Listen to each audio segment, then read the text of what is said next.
Hi everyone, welcome to yet another tutorial. So we're doing a headband, the braided headband like you saw on the thumbnail. So first I'm just going ahead to mark the width of the first band that I need, and I'm working with a width of 5 inches, guys, a width of 5 inches, and this band is as long as 32 inches. You might think that 32 inches is too long, but I would tell before you finish this tutorial, you're going to understand why I made the length to be as long as that. So after cutting out this one, you go ahead and cut 2 more, and I'll have 3 pieces. Now I'll flip it good sides first in each other, and I'm going to stitch it like that. I'll do the same for the other 2. So after stitching it like that, you see what it looks like. I'll go ahead and open it up like this, and I'll give it a good press, making sure that the stitch faces just one line. Now guys, this is the foam that we are going to be using to achieve the thickness. This is just a half-inch foam, guys. If you want yours to be as thick as you want, you can use a 1-inch foam, 1.5-inch foam. Why not 2 inches foam? It will be thick and beautiful. Now I'm going in with a width of about 1.5 inches. You see, that is so that I can insert it inside the band with ease.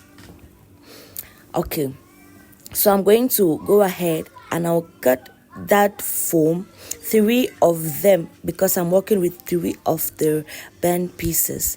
Okay, after cutting them, I'm going to go ahead and insert them. Remember, as I told you, first thing you fold, and then second thing you iron, third thing you insert the foam into the band. So I have gone ahead to achieve one of them. You can see it's not very thick, but I like it like that. So this is a hack.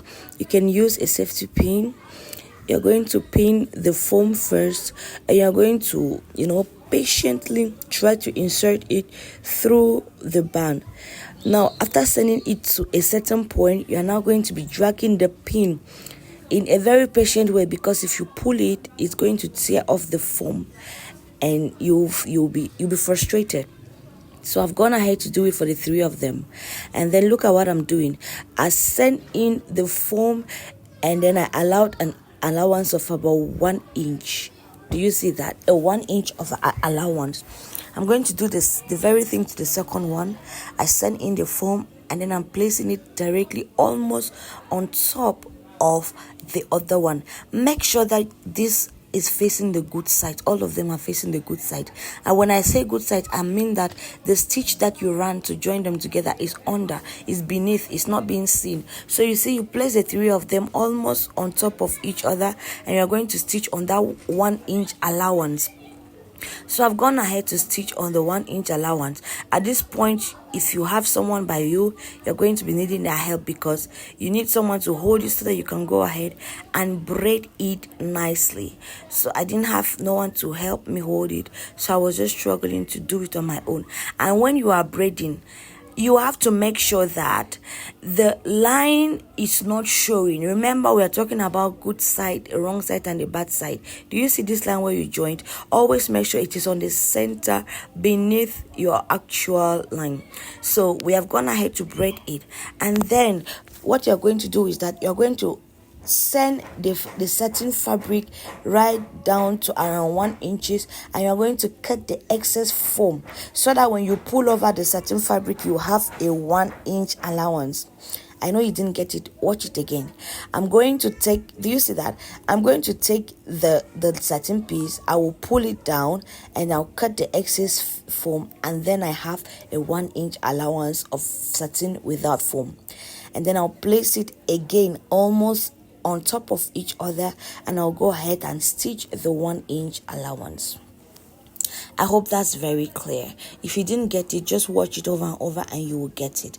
Now I'm going to take a satin piece, and then I'll fold it into 2, and it's a 4x4 piece after being folded. So I'm going to bring in my band after cutting this piece, because I'll be needing it to dress up the back part of our band so that it is not rough.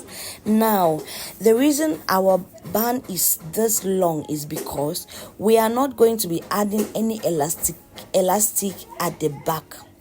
Remember that if the band was as short as this, we could elasticate this piece so that it will fill up the rest of the band and make it be portable. But since it is as long as this, is exactly our head measurement. It's exactly my head measurement. I don't need to elasticate it anymore, and that's why I'm not adding any elastic. It's exactly my head all around. So first I'll go ahead and join the two pieces together. I've joined them together, and then now look at what I did.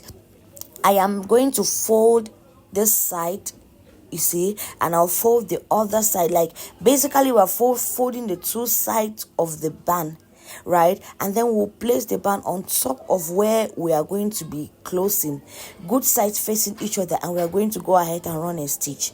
Do you see that, guys? I went ahead and folded the sides, and then I ran a stitch on it. Now this excess I'm going to go ahead and cut. Now if you notice, you realize that it is free enough that it can turn by itself. You can actually turn it if you're patient enough. So just kindly and patiently flip it over for the wrong side to turn to the right side, and make sure that when you are flipping this, the part where you actually joined and you run a stitch, it should be inside. It should not be seen outside. Do you see that, guys? And then you have neatly joined it, and there you have your band. You see that side should be inside, and you see our band is ready.